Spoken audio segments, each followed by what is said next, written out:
जीर्ण पाचोळा पडे तो उदास. का कुणास ठाऊक लताजींनी गायलेलं कविवर्य कुसुमाग्रजांचं जीर्ण पाचोळा पडे तो उदास हे उदास भावगीत प्रत्येक वर्षी डिसेंबर महिन्याच्या शेवटी शेवटी कसं कुणास ठाऊक आपोआप मनाला घेरतं.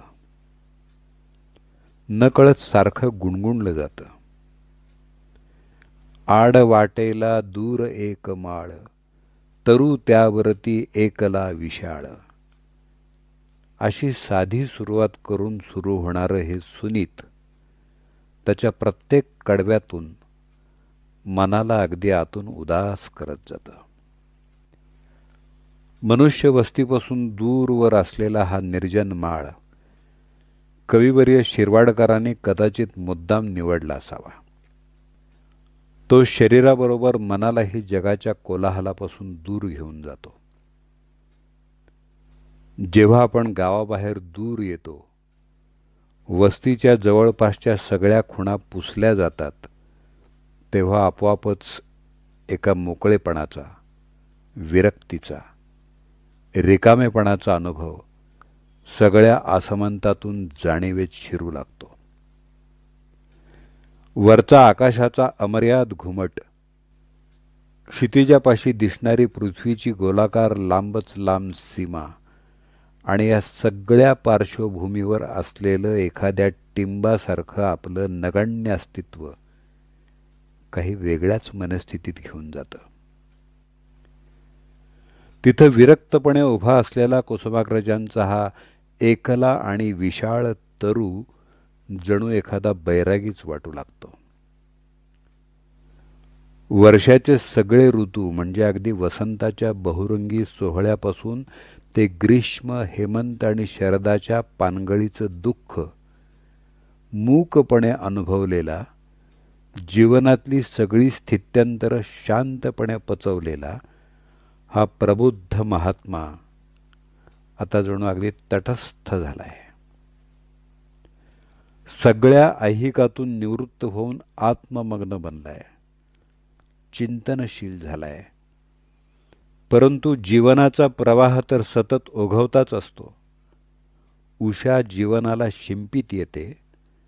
निराशेची निशा कधी अंतर्मनाला काळोखात बुडवून टाकते, तर कधी जगण्यातल्या विदारक अनुभवाच्या निखाऱ्याची झळ सोसावी लागते. पण कविवर्य कुसुमाग्रजांच्या विशाळ तरुखाली पडलेला हा जीर्ण पाचोळा हे सगळं मुकाट सहन करतो. खरं तर हा पाचोळा जीवनाच्या अगतिकतेचंच तर प्रतीक आहे. कविवर्य म्हणतात, जमिनीवर पडल्यावर त्या पाचोळ्याला झाडावरची नवी तजेलदार पानं हसतात. एकेकाळी उंच हवेत झोके घेणाऱ्या मात्र आता पाचोळा झालेल्या त्या हिरव्यागार पानांकडे बघून मुठभर उंचीचं गवतही तुच्छतेनं हसतं. ज्यांना या पर्णराशींनी थंड सावलीचा दिलासा दिला, ते वाटसोर सुद्धा त्याला तुडवून पुढे जातात. मात्र पाचोळा सगळं निमूट सहन करत वृक्षाच्या पायथ्याशी शांतपणे पडू नये. ही जणू जीवनानं जगज्जेत्या मृत्यूपुढे स्वीकारलेली शरणागतीच नाही का?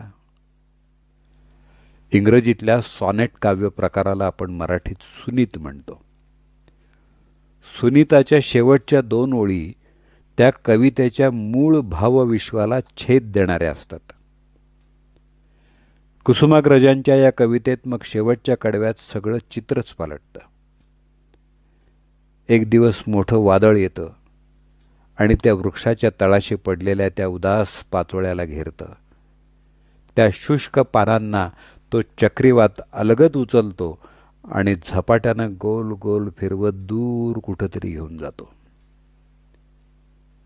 कुसुमाग्रज शेवटी 2 ओळीत आपल्याला एक महान सत्य अगदी निर्विकारपणे आणि तटस्थपणे सांगून जातात. आणि जागा हो मोकळी तळाशी, आणि जागा हो मोकळी तळाशी, पुन्हा पडण्या वरतून पर्णराशी.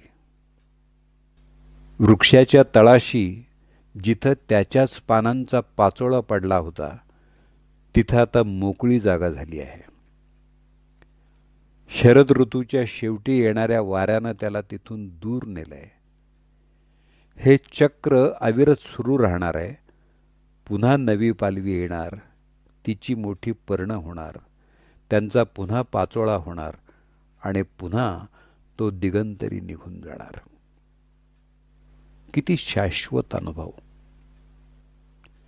एका वृक्षाचं चिमुकल्या बीजातून जन्माला येणं, ऋतुकालाबरोबर हळूहळू वाढत जाणं, फळाफुलांनी बहरण्यासाठी फांद्या आणि पर्णसंभार विकसित होणं आणि शेवटी जीर्ण होऊन पाचोळा बनून त्यातल्या चैतन्याचा अंत होणं, हे सगळं अगदी शाश्वतच नाही का? किती ओळखीचं, नेहमीचंच. वृक्ष असो, माणूस असो, मानवी संस्कृती असो, एखाद्या राज्याचं साम्राज्य असो, त्याचा शेवट हा ठरलेलाच, कधीही न बदलणारा. एका शून्यातून जन्म, मग वृद्धी, शेवटी वार्धक्य आणि मग अंत. याच एका चक्रात अडकलेलं जगणं. सगळा सृष्टीचा पसारा याच एका गोलाकार चक्रात घुमत नाहीये का? कुसुमाग्रजांनी किती सूक्ष्मपणे जीवनाचं सत्य आपल्यासमोर उलगडलंय. एका सुनीताच्या अवकाशात इतक्या छोट्याशा रचनेत बांधलंय. डिसेंबर महिन्यात सगळ्या सृष्टीची मनस्थिती अशीच असते का? झाडांनी आपली पालवी अगदी निरीच्छपणे अलगद सोडून दिलेली असते. एक एक करून सगळी पानं गोल गोल भिरभिरत जमिनीवर पसरलेली असतात. निसर्गानं त्याची जणू एक चादरच सगळीकडे अंथरलेली असते. ती थंडीनं त्रासलेल्या जमिनीला ऊब देत असेल का? जेव्हा झाडांच्या बुंध्यापाशी गळून गेलेल्या पानांचा हा असा नीरव अंत्यविधी सुरू असतो, तेव्हा वर झाडाच्या उंच शेंड्यांवर तांबूस पालवीचे कोंब नुकतेच दिसू लागलेले असतात. हेच तर जीवनाचं खरं रूप आहे.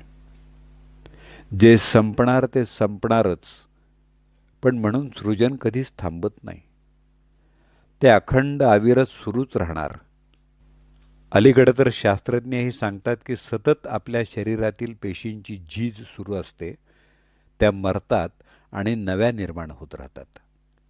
प्रत्येक 7 वर्षांनी सगळं शरीर पूर्णतः नवं झालेलं असतं. पण हे झालं शरीराचं. मनाचं काय? मनातल्या कितीतरी भावना अशाच क्षीण होत जातात. तारुण्यातली उभारी त्यात राहत नाही.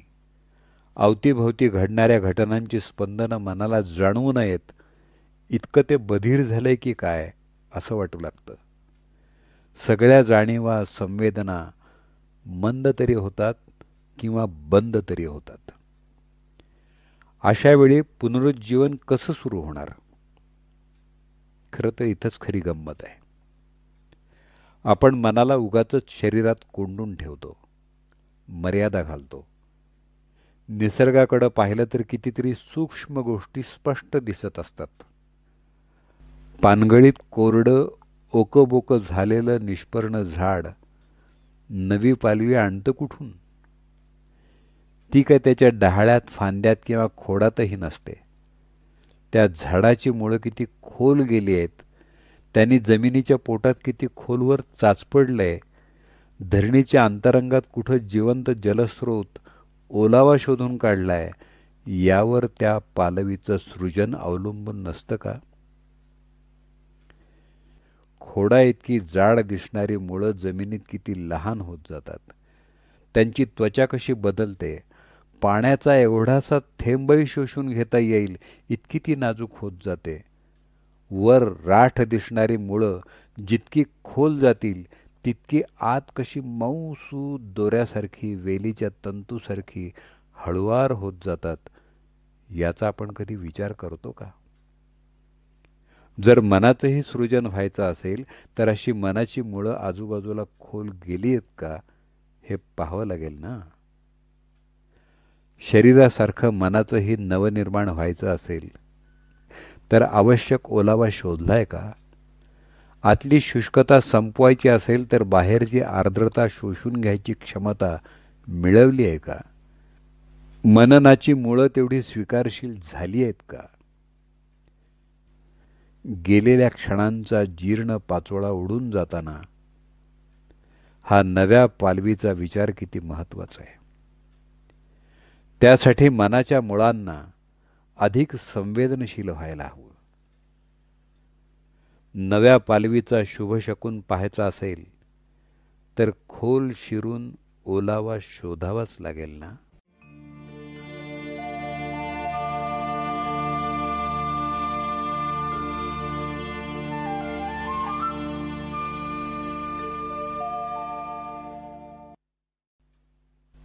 लेखन श्रीनिवास बेलसरे.